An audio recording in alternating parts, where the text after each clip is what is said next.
Magandang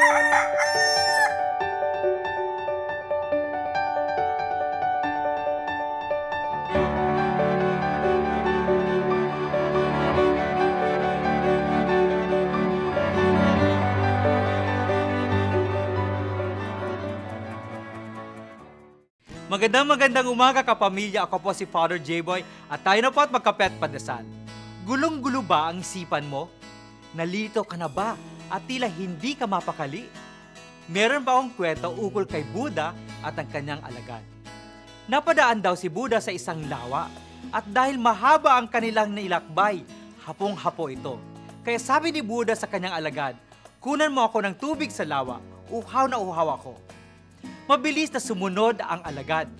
Ngunit pagdating sa lawa, nakita niyang may naglalaba, naliligo, at meron pang kalabaw.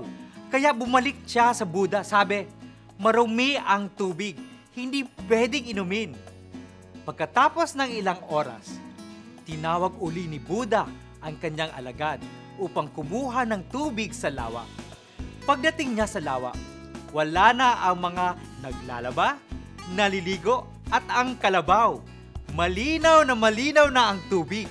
Kaya masaya niyang dinala ang malinis na tubig kay Buddha.